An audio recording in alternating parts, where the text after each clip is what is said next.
Thanks very much. Good afternoon. Certainly lots of food for thought. And I'm really looking forward to this session that we're going to have. We're going to talk about geopolitics in action. And the theme, the reason that we wanted to come up with this as a particular conversation point this year is fairly obvious. We sit in an environment where a lot of the norms, the direction of travel that we had generally taken for granted around climate action, global commitment towards addressing the effects of climate change, have now been questioned by the President of the United States, and that reverberates across the political channels, through the finance channels, and the like. And so we wanted to have that conversation. I've got a really excellent panel that's going to join me on stage to do so, and also trying to anchor the conversation as well in Africa and what it might mean for us here. So if I could welcome my panelists to the stage, and I will introduce them once they're up here. Andre, Sandra, Pato, Helen. Please come up. Where am I? Oh, I'm there.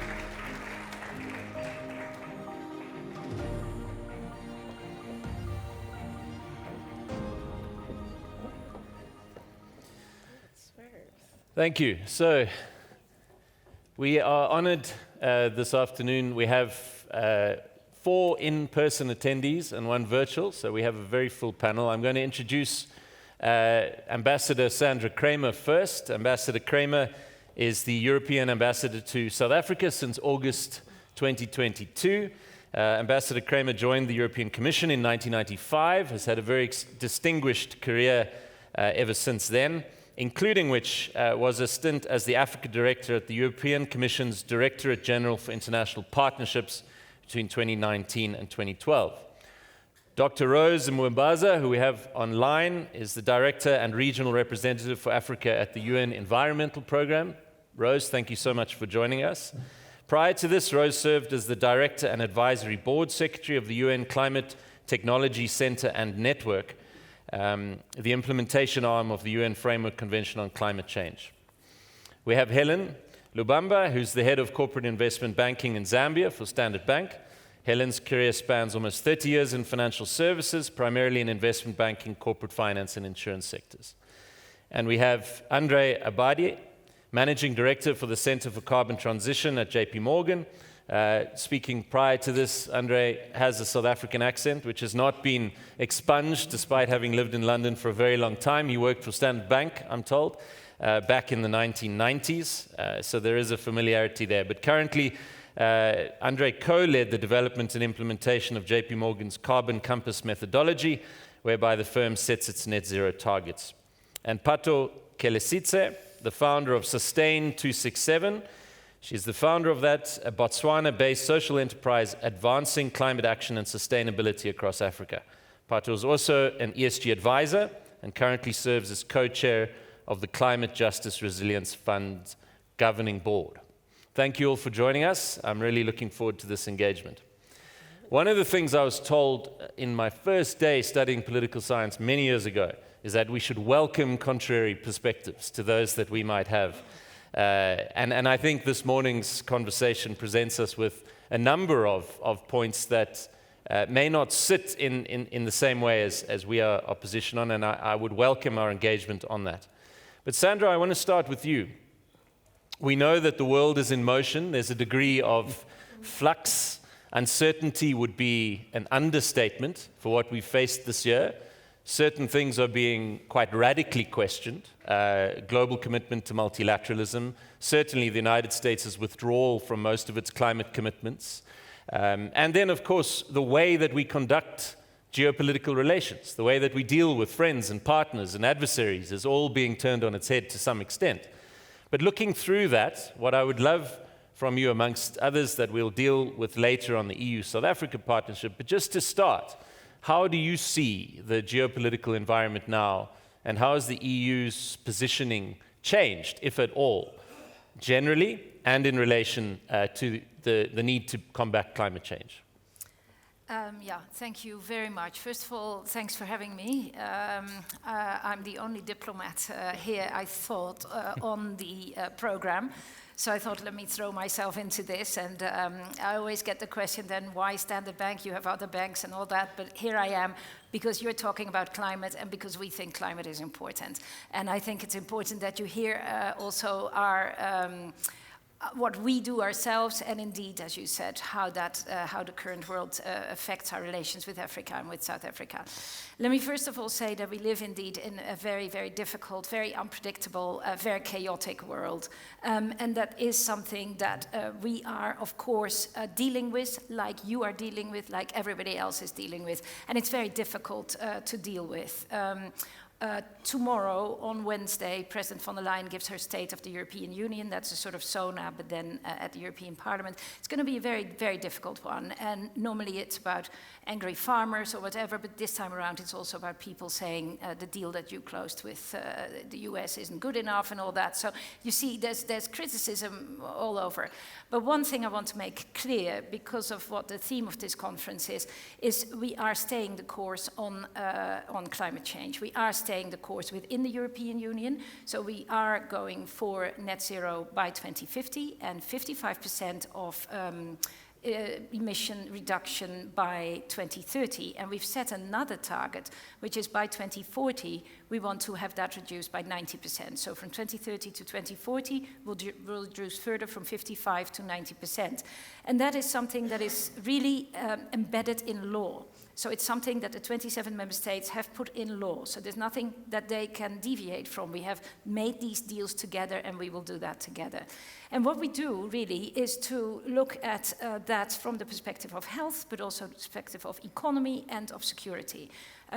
Because if I can take the words of Deepak Patel, who was just here on stage, there are issues that perhaps cannot be quantified, and that's your security, your strategic autonomy, and your independence, and your energy sources need to be in your hands, or else, as we have seen in the European Union, they'll be weaponized against you, and that is what we are fighting as well. So we're looking at unlocking the single market, we're looking at further work in finance, in energy and innovation, and also in defense. Because we do have a war at our borders, and that war isn't stopping, despite what some people might say. We do see that that intensifies even. So we do have to spend a lot on that, but nevertheless, my point is, we are staying the course. And then secondly, we're staying the course with Africa. You see that the ODA, which is Official Development Aid, is shrinking, but we are asked to do more and more and more. So what I think we need to discuss here is private sector money, private investment, which is going around the world looking for investment opportunities, and there's actually quite a lot of it. But they're looking for opportunities that are green. And I think it's really important to see that what we have proposed for our next 7-year budget cycle is a 75% increase in what we want to spend globally, what we'd like to spend on our global partnerships, including South Africa. So we're looking forward to that. We're looking forward to the Africa Union, European Union Summit, because that is the only continent-to-continent relationship that actually works, and where we see a lot of focus on climate change and energy. Last, on multilateralism, as you said, we very much believe, and I think we share that, and we find that also with South Africa, a lot of values like democracy, human rights, rule of law, but also the belief in an international rules-based order. We think the Paris Agreement is a good thing. We think that we have great expectations of COP30, and we believe in multilateralism. And I just want to say, when I have the opportunity, that the European Union really wholeheartedly supports South Africa in its presidency to the G20. Thank you. Thank you, Sandra. A follow-up, if I may.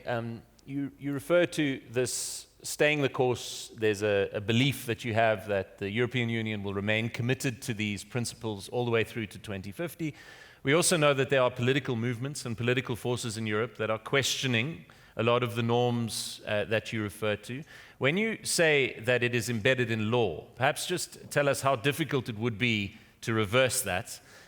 In the context of a story I saw yesterday where far-right parties are now leading in the polls in Germany, France, and the United Kingdom, which does point to the possibility of a political change that could reverse that commitment down the line. laws in the European Union are made by 27 member states and by the European Parliament and by all of us. And there are, of course, always ways to change laws. But I think that here we have seen that, and as I said before, this is an issue of health, an issue of strategic autonomy, an issue for us to have our own capacity to act. And I don't see, even for these groups, that there would be a change in that course. We have set that course, and that course is clear. And there's equally from other groups in the European Parliament and elsewhere a pressure on, for example, Commission President von der Leyen to go back to more green. So there will always be these discrepancies and these different viewpoints. I do not see us deviate from this. I think this is something where we're going very far. We just spoke about technology. We're investing a lot in that, and we're investing a lot in having our resources, our energy and electricity resources out of renewables, which is for the moment almost 50%, so that's really good, and it's getting more and more, so I don't see that deviate. Thank you. Rose, can I move to you? So just to talk about progress report on where we are in terms of meeting the commitments that have been made. There are some monitoring processes underway. 2030 is not far away. And when you go on to the UN's own assessment, and the question is posed by the UN, are we on track to reach net zero by 2050? The answer is clear in saying no. Commitments made by governments to date fall far short of what is required.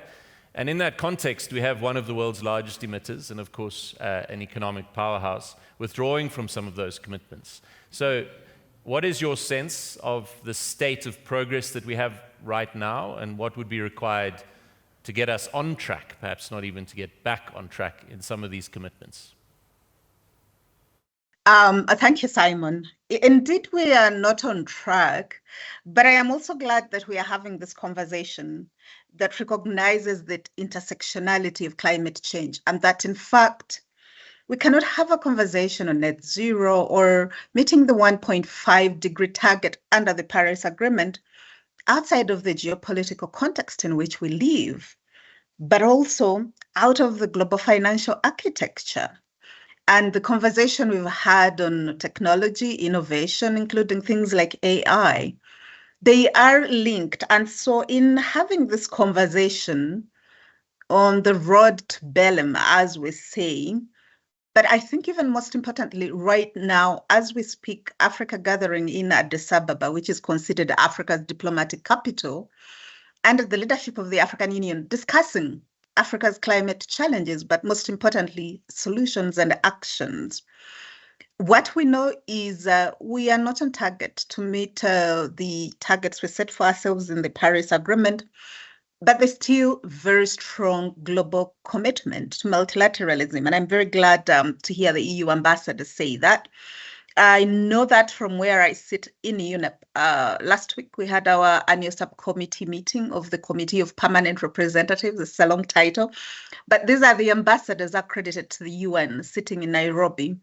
As many of you may know, the UN Environment Programme is the only UN headquarters that is located in the Global South anywhere in the world. And what we had, and we are confident, is that the other 192 countries that are parties are staying the course, I think, as the ambassador has said.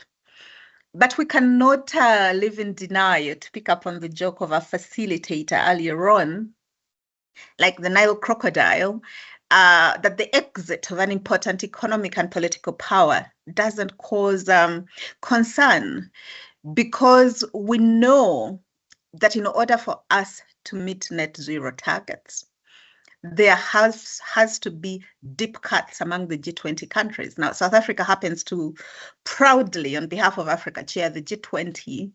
And in UNEP, we are very proud to accompany the government on its environmental agenda under that. But what we know is that unless those deep cuts are made, we are not going to meet our targets. But what does that mean in real terms? For the last few years, as Director of Africa, I've had the privilege of traversing this continent. Climate change is real. The extremities of these swings across the continent are devastating in ways that no words can capture in a book or a documentary. It's real lives, it's real people across the continent. And therefore, when we talk about meeting targets, one of the things I have learned in my long career is numbers and statistics can cover a lot of the human suffering, is to give a human face to the conversation on climate. And I think the multilateral space that we occupy as the UN, working for the member states that constitute this body, is to bring that human face. And so in UNEP, we say it's about people, it's about nature, it's about the environment. And so the political context matters. While the commitment stays and member states are telling us they are staying the course, their commitments are not matching that. And the big example I can give here that you would all relate to is the NDCs. Our global NDCs are not allowing us to meet the 1.5 degrees. In UNEP, we produce the annual emissions gap report, and we are heading to a 2.5 degree world. If we think extreme weather now is unlivable in many parts of the world, and we are at around 1.8, 1.2 degrees, it's going to be an unlivable world at 2.5. And it is not to be alarmist, but it is a real challenge we are heading to. Because for Africa, climate change is often a question of life and death. When we're putting together support for the Southern African countries after Cyclone Freddy, that impacted parts of South Africa, but in Mozambique and Malawi, people were washed off the side of a hill. There are no words or statistics to cover something like that. The numbers don't demonstrate the level of devastation. And so I believe that the global multilateral process, and this is where we are really in the UN grateful that the member states recognize this is the only space that we still have globally to address these challenges. The other being here at the Africa Climate Summit, I think it's the Kenyan president, many African heads of state have made it. It's one of the principal discussions under the G20, and you, my South African brothers and sisters, would know that being the presidents, the whole issue of the global financial architecture. In the morning, we talked about technology, but there are two great enablers in this conversation that must be had side by side. Technology and innovation and its role, but finances and financial flows. So unless we harness those two, but also put our actions to our commitment as the global community continues, I think we face a very uphill task in meeting our targets. Thank you, Rose. Yeah, climate change is real. When I asked Penny, my colleague who's in the audience somewhere, who publishes on ESG and climate issues, to give me some of the most recent records that were broken, she battled to choose which ones to send me. But last year, the World Meteorological Organization confirmed that 2024 was the hottest year on record, and the last 10 years have all been in the top 10. So that, of course, does resonate. Pato, can I bring you in? We were sitting close together at the back there during the last session, and I heard some murmuring of disapproval at certain points. But how do you, as a climate justice activist, someone deeply engaged with the frontline consequences of climate change and the kind of in a different level to many of those in the audience and here on the panel. How do you interpret the geopolitical environment in terms of the risks it poses, the opportunities that may sit within it, and also the urgency of the moment that we sit with in Africa and how that might be challenged by the geopolitical conversation taking place? Good morning, everyone. Thanks for having me. So I think with the geopolitics currently, I agree with what's been said so far, but I think when we look at America specifically, it shouldn't only serve as a warning, it should serve as a signal that we need to do more already, where any country that's your customer can change at any time. And right now, as Africa, even where we're putting our finances, we are the petrol station of the North. And at a point where they decide we don't want petrol anymore, what do we do with those with those investments. And like the ambassador said earlier, if you're so dependent on people outside of you, they can weaponize that against you. And then with the geopolitics, I think a lot of it has been said, but something that I also want to highlight, especially in light of the presentation earlier, is just we should be careful with where we get our data and look at it critically. There's a reason that the person who campaigned with drill baby drill is now choosing to delete all the information on climate change. We started with it's not real, then we moved to it's not that bad, but then the science, which is not political and just gives you facts, showed you what the reality is. And then we said, then let's remove it. Right now, we're deleting all climate information that's available. What's it called? The thing in the, I forget, the one that gets the data in space. Anyway, it's being decommissioned. It's being decommissioned. And when we think of it, we're like, okay, it's Elon Musk and friends doing what they are doing. But what that means for you, especially in South Africa, as farmers, that is where we get our information for farmers. That is where we get the information that says there'll be a flood. That's where SABC gets the meteorological information that they give you. So that gives you an idea of how dependent we are on geopolitics and how much of a threat they are to so many aspects of our lives. And then when we come to community response, I think with community response, tying it to what I just said, there's information that's saying something else, but we live every day. We also have the evidence beyond data of our lived experiences.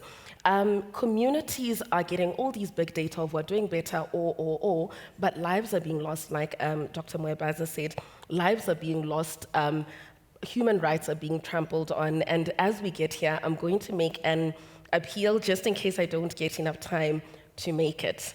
One of the projects that communities within the climate justice space has been really, really worried about is the Eastern Africa pipeline. And some of the financiers have pulled out of the project. So many communities along that pipeline have communicated concern and that they're not happy with it. And earlier, Mr. Chabalala did say that no one likes to be scolded and no one likes to not be talked to nicely. So this is then me talking to you nicely. You've kindly invited me and I've shown up. And my appeal to you with the little time that I have is there's so many concerns around this. It maybe has not been communicated in a way that can be best received, but can I make an appeal to you with a smile on my face on your invitation to say, please re-look at why those communities are against the project, why all of those countries are against it. We get that it could have profits, but maybe just re-look at it from my appeal to see how you can best do it in the face of the climate change and also wanting what's best for Africa. And I'm going to end there. I did put in quite a bit more than you even asked for, but I'll end there. Thank you, Pato. So one thing I think pretty much everyone will agree on is that the transition will be expensive and that funding commitments are falling short. Andre, when we spoke a couple of weeks ago, you mentioned the quite bold statements that had been made by Mark Carney around the commitment to combating climate change and the funding deployment that would be required. We also know that BlackRock made certain quite unequivocal statements about the shift to ESG funding. Some of those have been scaled back quite considerably. In early this year, in fact, BlackRock, JP Morgan Chase withdrew from the Net Zero Asset Managers Initiative and the Net Zero Banking Alliance and so on. So looking at the world now relative to, say, a year ago, how, in your view, has it been impacted? Has the geopolitics impacted the financing aspect of this transition? And where are there perhaps opportunities that may arise out of this current environment that we may not see as clearly as we should? Thanks, Simon, and morning all. Good to be back in my old stomping grounds. As Simon said, I was with Standard Bank for a few years in the 90s. It's interesting. I'll just take a quick step back. About 5 years ago, most of the financial institutions, not just banks, but certainly the financial sector, started looking at climate change, climate risk more broadly, just to contextualize that, I've been in the space for 20-odd years looking at sustainability, environmental, social impacts. Historically, a lot of the focus from a banking perspective was more on reputation risk, where are we lending money to, what are our clients doing with the money, etc.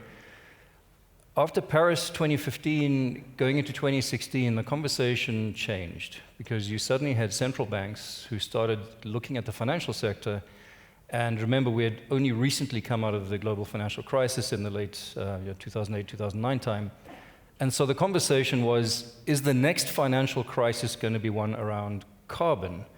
Is the financial sector overexposed to carbon assets? And if we have stranded assets, what does that mean from a financial and systemic risk perspective?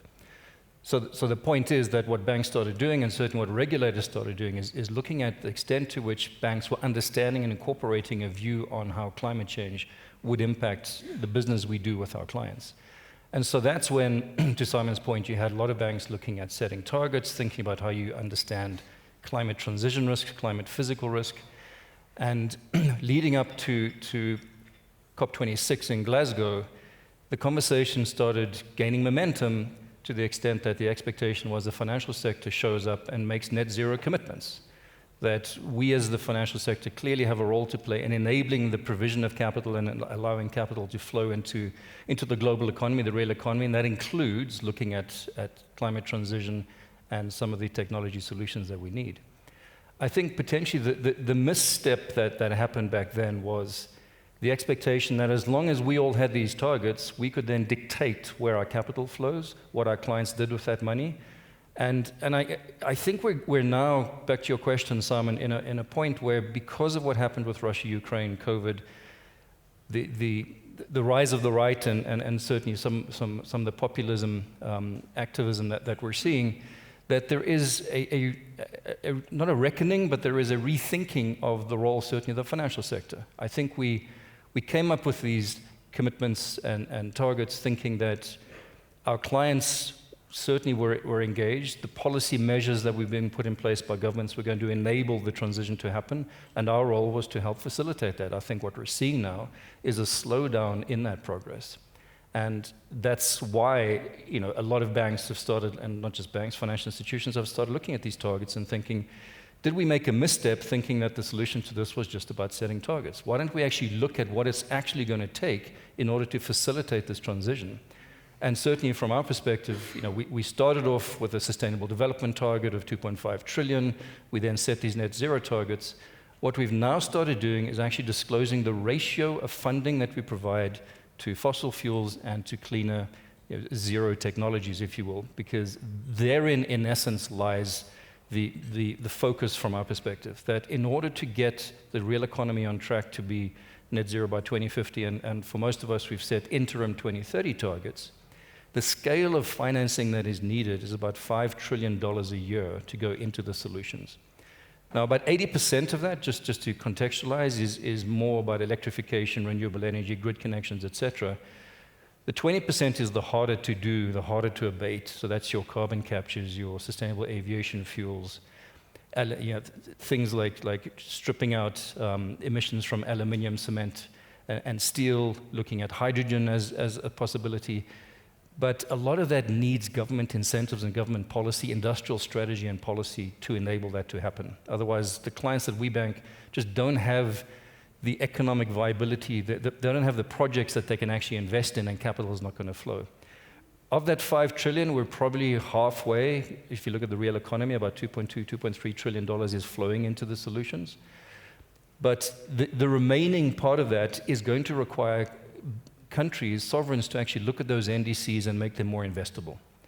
Because the expectation on us, and we're part of something called the Transition Finance Council in the UK. We were contributed to a transition finance market review in the UK last year, which basically is looking at all of this and trying to figure out how is it you scale up the financing that needs to flow. And it begins with government policy, because you've got to signpost where it is the industrial strategy and industrial focus needs to be. And as I said, clients can then look at the investments and capital will flow. So the geopolitics is shifting. In some ways, I would even argue that I don't know that there's clearly a lot of headwinds. I think this is a recalibration rather than anything more insidious, to be honest, because I think people are now focusing very clearly on where do we spend those dollars. Let's forget about the rhetoric around and the narrative around net zero and our targets. Let's actually just focus on how you actually make these projects economically viable. And the transition is happening. Capital is flowing. And I think that's the key thing to focus on. Administrations come and go, and I think what we certainly do as a financial institution is look through these cycles, because we can't chop and change where it is we're focusing and what our targets are doing. We do have a perspective that climate change is real, we have a role to play, we've got to help facilitate that capital. How is it we unlock the potential for that capital to flow in the right direction? Thanks, Sandra. That's a really valuable contribution. I want to bring it to you, Helen. And we heard about Zambia earlier, having suffered a severe drought, which had a very severe impact as well on the economy. The response from government seems to have been quite constructive in terms of creating new legislative avenues through which to prioritize climate mitigation and adaptation. But taking from Andre that finance is flowing, there are projects, you just need to be innovative about them.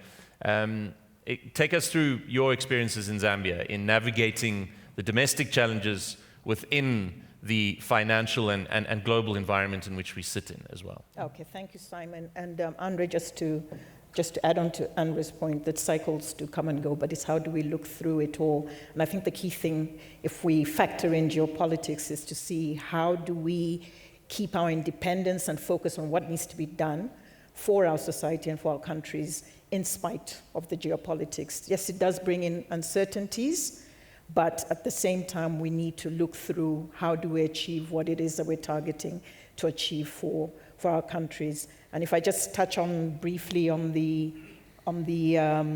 what's happening in the West, particularly in America, with regards to geopolitics, Zambia, to some extent, we're lucky that we don't have a significant. It's not a significant destination for our foreign exchange earnings, which we depend highly on. But then, of course, you've got the East that imports a lot of our minerals. So therefore, there is that indirect impact. So in Zambia, last year, as you said, we had one of the worst droughts, probably the worst drought in about 100 years. We have had some droughts before, but this one was to the extent where, just to put it in context, 2 million hectares of agricultural product, 1 million was destroyed. We had some farmers actually commit suicide because of the reliance that they had on that. We had food security, insecurity that was putting 6 million people at risk of starvation. And so the call to action had to happen very quickly. We have been experiencing power issues for a number of years. And even with the previous regime, certain measures were being taken to try and see how policy change could happen.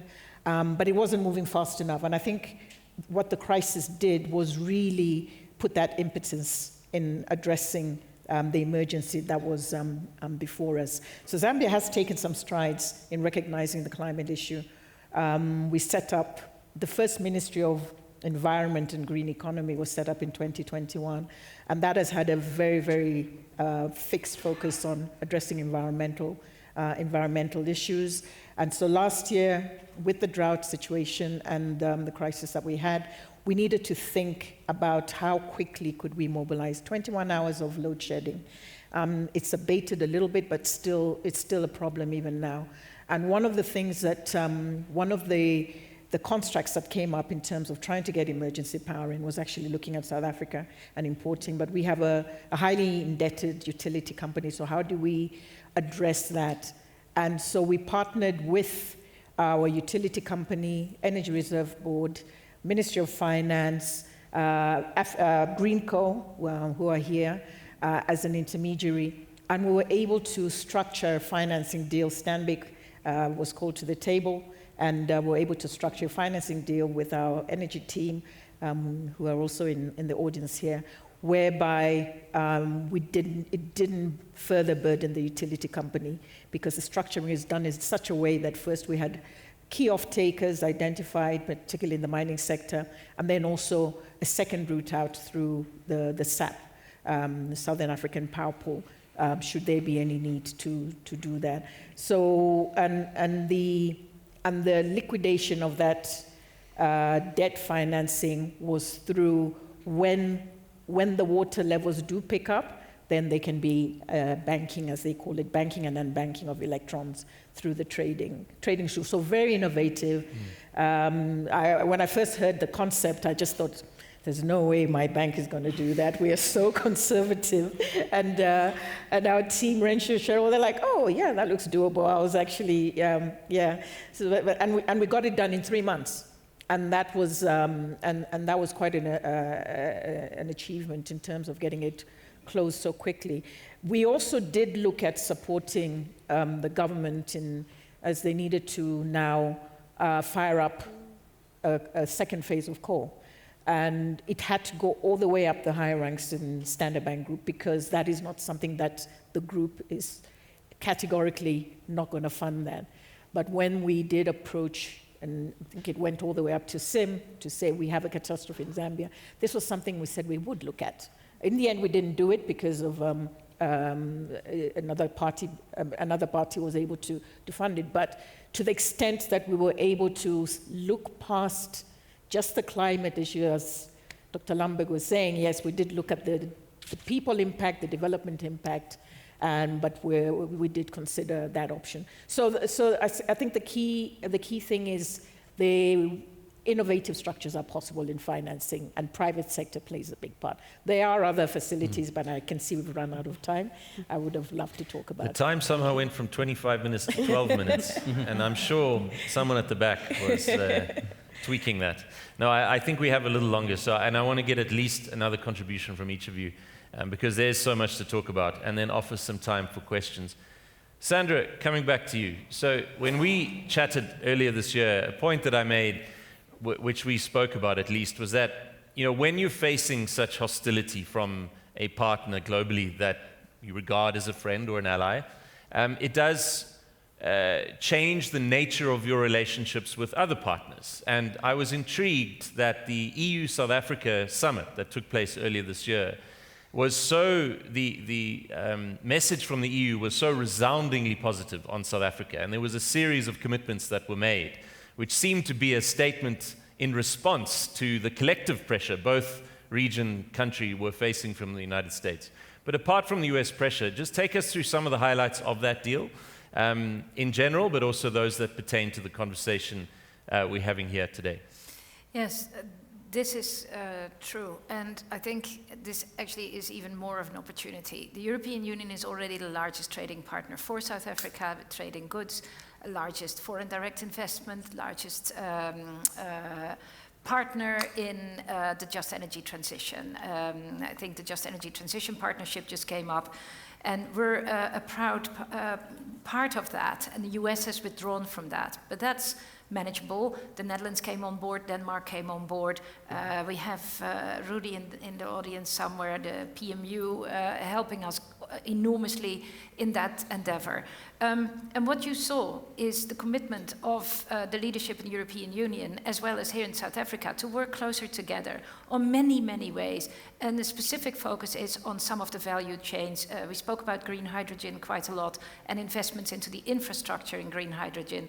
We spoke about critical minerals and how the offer that the European Union makes is a specific offer of what you call beneficiation. So that is bringing value addition here and making sure that you're not exporting rocks and sand basically, but you're doing the value addition here, because that's what brings you jobs. That is what brings you the knowledge, the know-how, the skills to do things, and that is what the European Union wants to offer.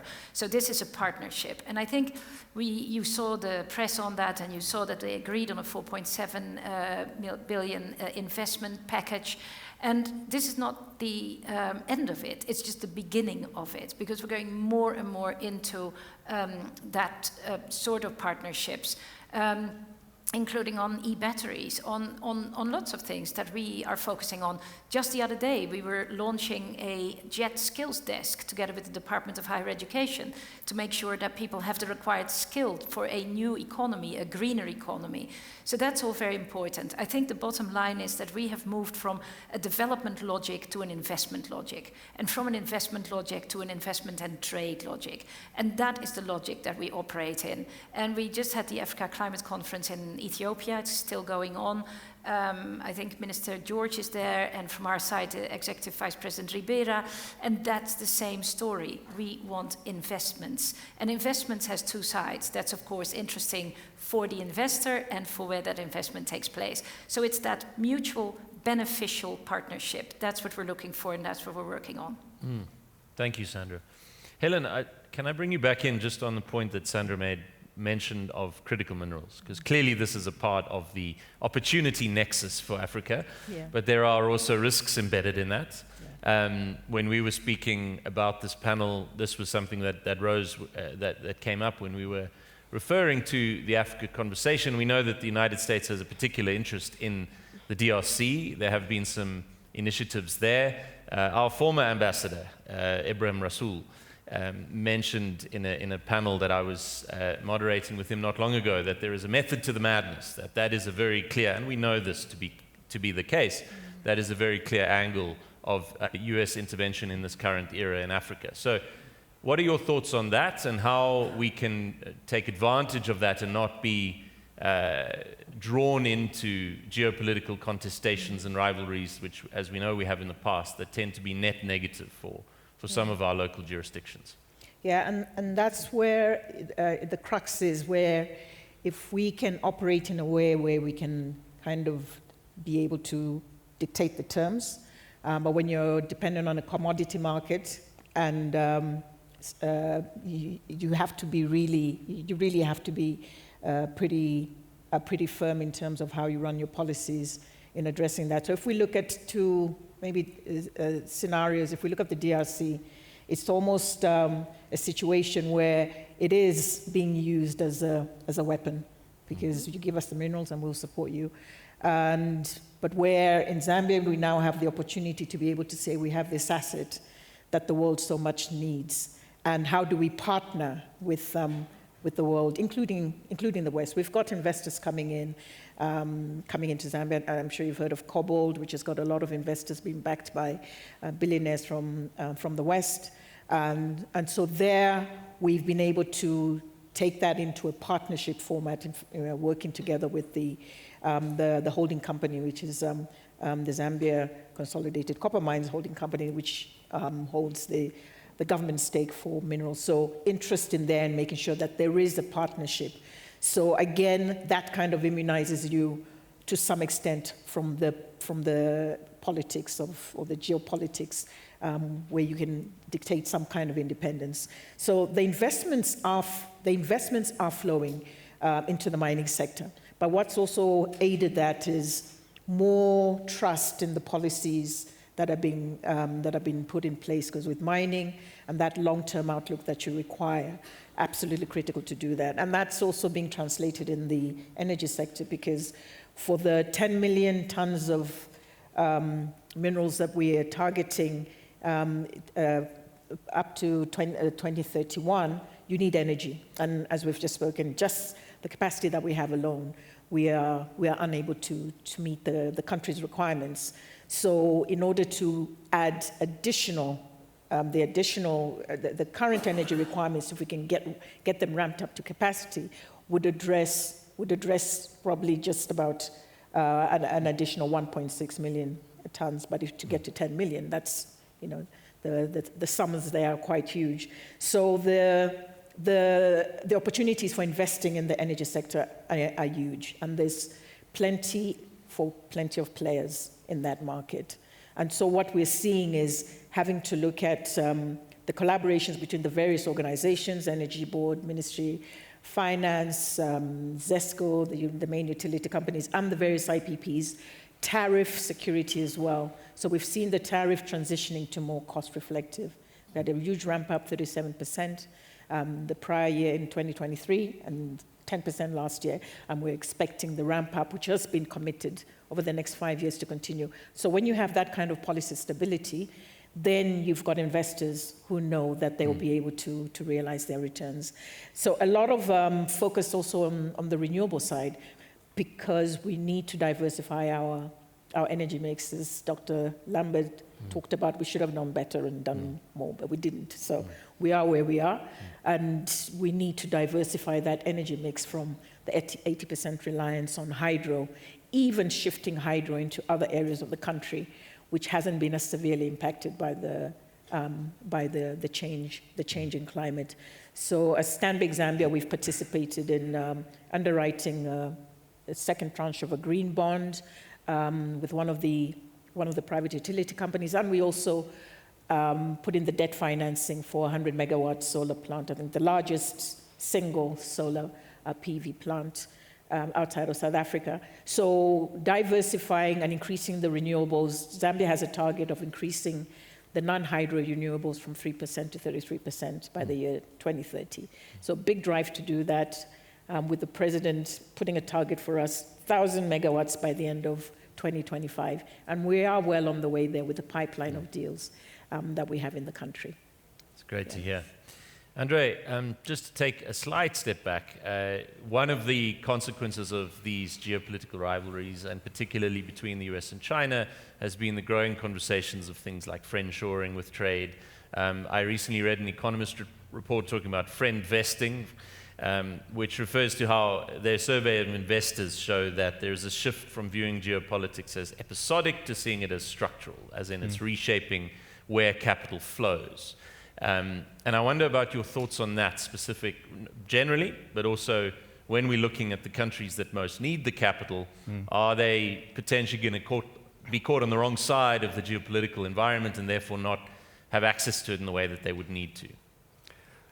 Yeah, interesting question, because I think what's come up quite clearly, I think the New York Times had an article on this a few months ago now, that basically the world that is playing out in front of us is a world, clearly, and this doesn't surprise anyone, where you've got fossil-rich countries who want to hold on to an energy system that is reliant on fossil fuels, and you've got fossil-poor countries, if I can use that term, and that includes a number of European countries, who need to look at the alternatives. You've seen how, geopolitically, the reliance on Russian gas has, led to a spike in gas prices, energy prices, etc. So what you've got now is almost a race between those two worldviews. China clearly occupying the latter, which is we don't have a lot of indigenous fossil resources, so we need to look at the alternatives. And I mean, look, I think in some ways it's an artificial delineation, because right now, certainly for the next decade to 15 years, I think it's going to be all of the above in terms of energy mix. I think gas is going to play a role. I think everything else clearly needs to scale up. But I think, coming back to your question, I think it's in some ways, a lot of people, when we looked at our net zero trajectories and scenarios and targets, the expectation was that would be one where holistically everyone moves together. But the reality is that there always have been dislocations, fragmentations in terms of policy agendas, in terms of what matters most from an energy security perspective, depending on where you are in the world, and also your reliance from a supply chain perspective. And certainly, I think we had an internal meeting, earlier this year, and what was quite interesting is a lot of focus from the US corporate sector was the competition with China around things like AI, the rise of data centers, because that's going to create a significant energy demand. And basically the conclusion of a lot of those conversations was for all countries, it's going to be a mix between where is it you compete, because you actually think that you have, so on AI, the US is going to compete. Where do you position yourself to make use of the competitive advantage you may have, depending on what that is, whether it's critical minerals, fossil fuel resources? Where do you choose to collaborate, where you may not have that, and you want to make sure that you are enabled to move your economy, to transition your economy, and rely on the traditional relationships that you would have had with other countries. And of course, in some cases, you concede that. And this, I think, is quite interesting right now, coming back to that almost polarization of worldviews. In many ways, because China has invested so much for so long in a lot of the alternative technologies, and certainly in things like rare earths, processing of critical minerals, a lot of other geographies just cannot compete, so you've got to concede. So the question then becomes, do you invite China back into joint ventures? Do you actually, so is there a reversal, in essence, of technical assistance, where you're actually learning from your trading partners? So I think all of that is going to be part of this mix going forward. And exactly how is it, so where do you lean in where you want to compete? Where is it you lean in where you want to collaborate? And where is it you just step back and accept that you may not have a viable proposition, but just focus on what your competitive advantage is. Rose, can I bring you back in? And we really have been given the second countdown now, so we're going to have to be. I want to get a last comment from you and Pato, but there's a clear contradiction for me in what was agreed at the UN Summit on the Future last year, which was a resounding recommitment from various countries, most countries, in fact, I think all except for Russia, to multilateralism, to the fight against climate change, to various other collective challenges that we face. And then, of course, we sit in an environment now where we're questioning that commitment as a result of the actions of one major superpower. But I assume, I'm assuming you were at the summit itself. If not, you would be very aware of the pact and the solidarity generated by that. How do you interpret what we saw then and what many are experiencing now in terms of the fragmented response to some of these challenges? You're absolutely right, because what we now are living with is a multipolar world, and we've come to the acceptance that in spite of global consensus for Africa, we have to go back to the basics, and the action has to come from within the continent. It really is what it is. The world has changed in that sense. And in that way, some of the things that I have seen Africa doing, it's been 10 years of the Paris Agreement. This year in July, I was sitting in Nairobi with the French government. We were celebrating 10 years of the Paris Agreement, but it was more of a reflection. And this was on the sidelines of the African Ministerial Conference on Environment, which I convened for the UN. And one of the things that was agreed upon by the African ministers of environment is to have a joint conversation with their counterparts in the ministries of finance and the banking, financial sector generally, on how to create that enabling environment for the three enablers that were identified: for technology, including AI and financing for innovation, for financing, how do we direct capital flows to countries across Africa. The Zambian example is a good one. Potential in the copper belt, but a severe energy and water crisis. How do you manage that? And then just the regulatory environment that drives the investment, because what Africa also faces is increased tax and tariffs across the board that are limiting the debt burden in many countries. They don't have their own resources to invest in the NDCs or climate action because that is limiting. And that way the finances are flowing into the continent, adaptation is still seen as a cost and not as a business opportunity.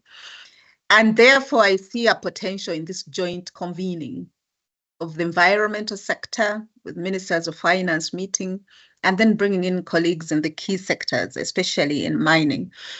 So I think that's what I would see going forward, just designing solutions from the ground up.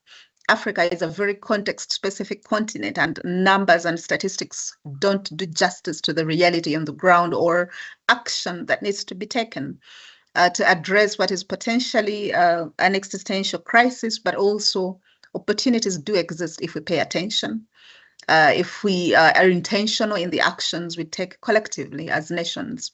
Thank you. Thank you, Rose. All politics is local, and we've been talking about geopolitics and the global financial flow and the challenges there. But Pato, bring us down to the local level. What kind of responses are you seeing to these challenges through the activism that you have, through your connections to some of the grassroots movements and just communities? How are they responding, and what can we take from their response as we grapple with these challenges? Thanks, Simon. I think what we are seeing is because, even though when we say geopolitics, we're talking about at such a global level, the challenges that communities are facing are the same. So Media Village in Botswana, Palma in Mozambique, you go to Kenya, all of them are the same. You go to the islands, all of them are the same. And how civil society is now organizing is through solidarity, because we understand the power in numbers. There's a phrase that we use often, the people united will never be divided. We understand that the same total that we're addressing in Mozambique is the same one that they're addressing in South America, is the same one that they're addressing all over the continent. So one of the major things that civil society has really done is come together through solidarity, understanding that it's a common struggle, and then also understanding that with what the reality has been with how business is conducted and governments not always acting in the best interest of people, civil society has had to become the conscience of business. They've had to put pressure on business to try and get it to act in the best interest of humanity and people. And what that looks like is organizing and standing in solidarity against corporate ambition and corrupt politics, and using whatever resources that they've got at their disposals. Sometimes what it looks like is disrupting businesses and stopping business, which then also becomes a problem for you as investors, because that means you can't fulfill your fiduciary duty of keeping a business running and giving that return on investment. And then another one that is really growing is going to the courts, using the law to address some of these dangers that are facing people because of the climate crisis that is being ignored in the pursuit of profits. Because the law and courts are one of the last frontiers where we are all equal: business, individuals, communities, and grassroots. And the other one, this speaks to something that Dr. Mwebaza said earlier, but focusing on people's climate stories. What has come up earlier was, we've been talking about a lot of numbers, people are dying, there's people dying here, there were floods, 20 people died, but we're able to throw out those numbers because when we say 20 people, it's 20. We don't say Kagiso Moemedi, we don't say Simon who so-and-so. The fact that we look at them as numbers, we can treat them the same way that we treat a spreadsheet, and we can treat, so civil society is also trying to get those stories out of what does it look, what are the real costs of investing in some of the areas that drive the climate crisis. So what we're organizing around as well is trying to maintain the just transition. We can't have a transition without justice. It is possible. The way that it's looking right now, we will have a transition. There will be no just in it. It will not. There won't be any justice in it. We need to guard against it. So those are some of the strategies that are being employed by civil society. And then coming back to what you said around when the globe meets, we all say we want what's best. I think even in Africa, when we all meet, civil society, business, governments, we all want what's best for Africa. We all want what's best for Africans, appreciating different things. I'm going to steal a quote from you. I watched your TED talk, and you said, what? Wait, I wrote it here somewhere. You said more wealth does not mean more people benefit from that wealth. So business people are pursuing wealth, but it's not everyone who's benefiting from that wealth, which is why we as civil society are then pushing back. But I do believe, at Sustain 267, we do believe there's a way that all three of us can work together to ensure that we're addressing the climate crisis. Even when we grow wealth, it's wealth for all. We're not seeing record profits with record unemployment, record salaries with record poverty. There is a way to address all of that. Thank you, Pato. That's a very rousing way to end the formal part of this panel. Thank you very much. I see we've been given the grace of a few more minutes for Q&A.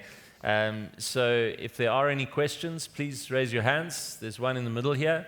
Perhaps I'll take two. And please let us know who you are, who you would like to direct your question to. Good afternoon. I'm Khalalelo Makamela. Just a general finance question. So research suggests that we cannot get below the 2 degrees warming without carbon dioxide removal. So we can't just reduce emissions. We need to add to that carbon dioxide removal. So when we think about climate finance, I'm hearing renewable energy and reducing and funding technologies that reduce current emissions. But is there funding opportunities for carbon dioxide removal technologies? Or are we waiting for governments to develop policies that incentivize investments before we can develop those markets? Just a general question. Thank you. I'm thanking Andre for that. But before we go there, are there any other questions? And we can take another one before we get Andre to respond. None. Okay, Andre, are you happy to cover that? Happy And to. Helen, if you'd like to contribute as well, please do. Yeah, look, it's a great question, and it is already happening. You're right to cover both the point about government policy enabling, because certainly in the UK you've got a couple of projects, both on the West Coast and the East Coast, which is a collaboration amongst some of the oil and gas companies who are offering up their old disused oil wells to actually store the carbon. But in order for that to be used, what you need is a transport pipeline to the industrial centers, and those companies need to be committing to actually capturing the carbon and then passing it through. So the UK taxpayer is actually paying for this. And we certainly advised on one of those projects. And so you do have these projects that are happening. And last year I went up to the Northern Lights project in Norway, which is, again, a joint venture with some of the oil and gas companies, and they've already started capturing carbon. So yes, it does need to be part of negative emissions. You will have heard the term, does need to be part of the equation. I think in terms of the quantum of what we need, it's just at its infancy. So you need this to be scaled up significantly. Some of that was going to come through the Inflation Reduction Act in the US. You do have other parts in the Middle East. You're seeing a number of the oil and gas companies already starting to capture carbon. That's also how you create things like blue ammonia, by capturing carbon from gas production. So it is happening. It needs to be scaled. It's not just about carbon capture. You also got direct air capture, and we're seeing a lot of equity flowing into some of the startups. So it's happening, but again, it comes back to the overarching point, and then the numbers I threw around earlier. You need about 5 trillion a year through 2030, and even more beyond that, to cover all of these technologies. So some of it's renewable, some of it's electrification, grid connections, hydrogen, carbon capture absolutely is part of that. But you do, again, need governments to be clear-eyed about how it is they could incentivize some of that activity.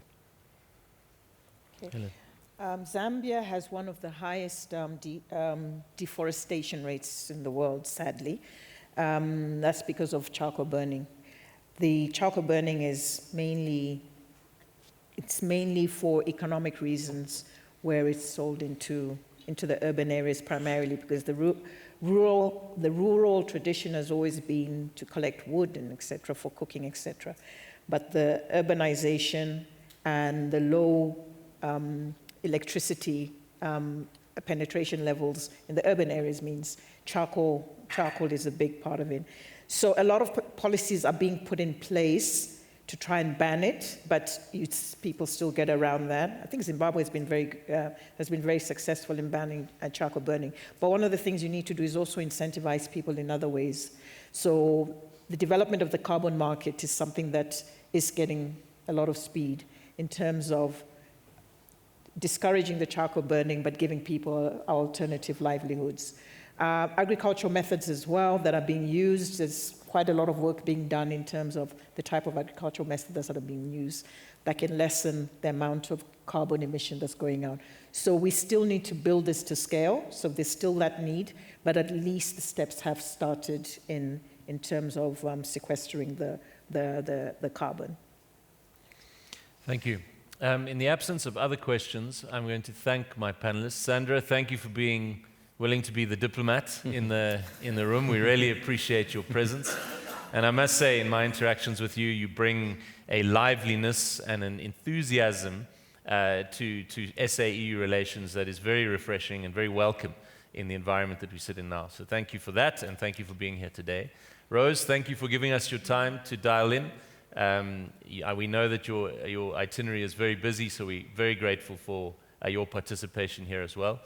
And then the remaining panelists have all traveled to be here. Andre from London, from Botswana and from Zambia. Helen and Pato, thank you so much. I've certainly benefited from this panel. I think it was very rich, and well done to those who pulled it together. For a diversity of views from the policy side, from the finance side, I leave with a sense that the geopolitical environment, as much as we know it is in flux and there's a great degree of uncertainty, there are also some underlying commitments that are resilient, and there is a capacity at the local level to respond to these challenges, and financing available. Maybe perhaps not as much as we would ultimately like, but there is financing available, and there are innovative ways to deploy that. So thank you all, and thanks all for your attention as well. Thank you.